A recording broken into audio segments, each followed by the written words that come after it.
देर कर दी तुम लोगों ने आने में। आप क्या मेरी महबूबा हो जो बुलाओ तो टाइमली आ जाऊं? अरे आ गया, इसी बात का शुक्र मनाओ। है?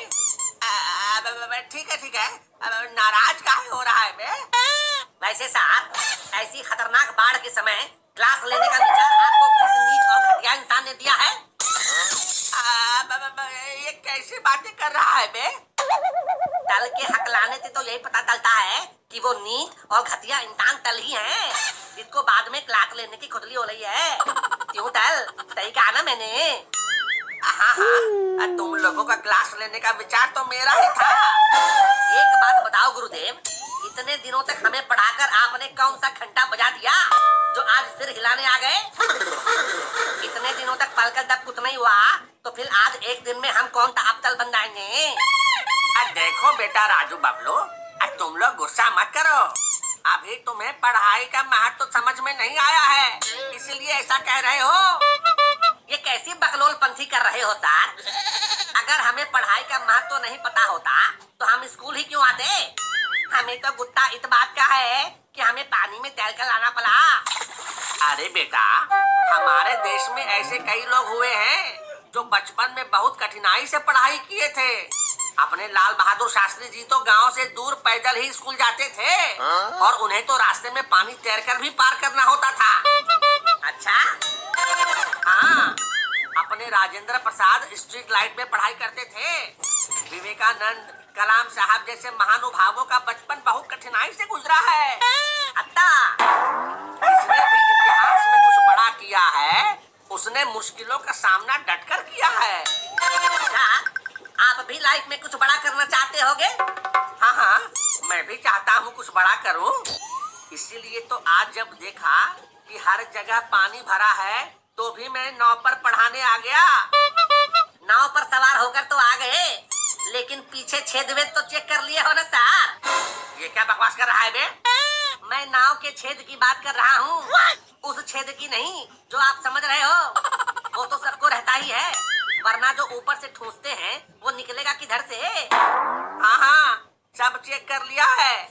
पिछली बार तो साला अधजले मुर्दे पर बैठकर आ गया था मैं। और मैंने और लाडू ने आपको पानी में खूब डुबाया था, याद है ना तल? खूब याद है। साला ऐसा जुकाम हुआ कि 2 हफ्ते तक बुखार नहीं उतरा। लाली मैडम तो कोरोना समझकर 2 महीने तक पास ही नहीं आई। इसीलिए तो मैंने पूछा, क्या पता नाव में छेद हो और आप हमें पढ़ाते पढ़ाते जल में विसर्जित हो जाओ। यहाँ पानी भी बहुत ज्यादा है। चल अपनी बकवास बंद कर, जैसी अकल वैसी सवारी। देखो लड्डू भी कितनी लगन से पढ़ने आया है। सर, मुझे तो घर वाले सोने नहीं दे रहे थे, इसीलिए चला आया। वैसे इस तरह टायर पर सोने में बहुत आराम मिलता है। देख रहे हो सर, क्लासरूम में जो बच्चे शांति से पढ़ने आते थे उनमें से आज एक भी नहीं आया है। ये देखो शीला तो आई हुई है। अरे सर, शीला पढ़ने थोड़ी ही आती है, ये तो मुझसे लड़ने आती है। शीला तुमसे लड़ने आती है? लेकिन क्यों? क्योंकि लड़ने से प्यार गहरा होता है। क्यों शीला, सही कहा ना मैंने? ओए टिंडे, अपनी औकात में रहा कर, वरना पानी में गोद कर सिले हुए पत्तासे जैसा हाल कर दूंगी। देख रहे हो सर, हमारे प्यार की गहराई, इसीलिए ही तो हम स्कूल आते हैं। नहीं सर, मैं तो पढ़ने आती हूँ। यही है जो आवारागर्दी और बकैती करने स्कूल आता है। क्या करूँ शीला, स्कूल तो मैं भी आता हूँ पढ़ाई करने। स्कूल तो मैं भी आता हूँ पढ़ाई करने, लेकिन तुम्हें देखकर शरारत हो ही जाती है। अपनी हरकतों से बाज आ जाओ, वरना आज इसी पानी में डुबा डुबा कर मारूंगी। मैं तो पहले ही तुम्हारे प्यार में डूब चुका हूँ, अब और कितना डुबाओगी मेरी जान? देखो, खाली तुमसे मिलने के लिए मैं इस भरी बाढ़ में भैंस पर चढ़कर आया हूँ। तुम भैंस के लायक ही हो, आगे चलकर भैंस ही तो चराना है तुम्हें। ओए होए शीला रानी, तुम्हें मेरे भविष्य की इतनी फिक्र हो रही है? क्या बात है, मर जावा गुड़ खा के।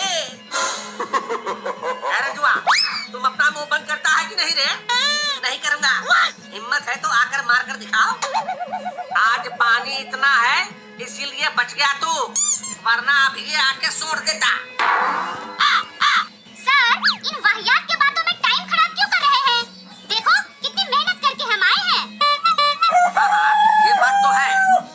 वैसे शीला बेटी, तू कैसे आई? सर, मैं तो केला पकड़ कर आई हूँ। क्या?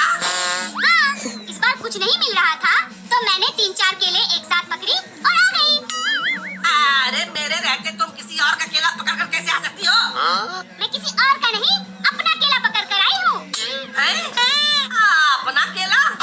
हे भगवान, ये क्या सुन रहा हूँ मैं? भाई लादू, तू निलात मत हो। टीला भाभी केले के पेड़ के बारे में बात कर रही है। हाँ, मैं तो केले के पेड़ की बात कर रही हूँ, जिस पर अभी बैठी हुई हूँ। अच्छा, ये केला? मैं तो कुछ और ही समझ रहा था। वही कहूँ कि जिस पेड़ में लटका था पपीता, उसमें केला कैसे निकल आया? खैर छोड़ो इन सब बातों को। जब आ गए हैं तो कुछ पढ़ाई की बातें कर ले। हाँ सर। चल बे राजू, इस पहेली का मतलब बता। सावन भादो खूब चलत है, माघ पूस में थोड़ी, अमीर खुसरो यूं कहे तो बूझ पहेली मोरी। सावन भादो माघ पूस, क्या होगा इसका मतलब? बबलू, तुझे पता है? नहीं भाई, अब मुझे भी नहीं पता। दोनों में से किसी को नहीं पता। तुम दोनों का जीवन ही व्यर्थ है। सर, इसका मतलब है नदी नाला।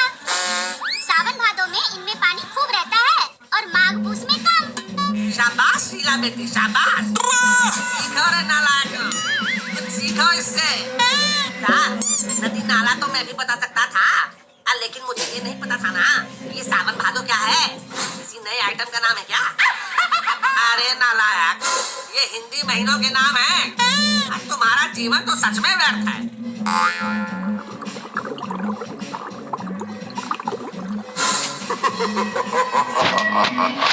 अरे लाडू, दल का नाव धीरे धीरे नीचे क्यों डाल रहा है?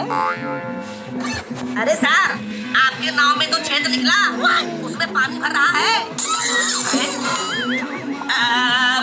भाई, तो सच में नाव में पानी भर रहा है। अरे मोर मैया, अब तो डूब जाएगी मेरी नैया। अरे मुंह क्या देख रहे हो सर? छलांग लगाओ और आकर बैठ जाओ हमारी भैंस पर।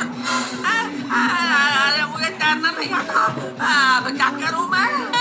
क्या तैरना नहीं आता है? नहीं, तब तो आपका जीवन सच में व्यर्थ है।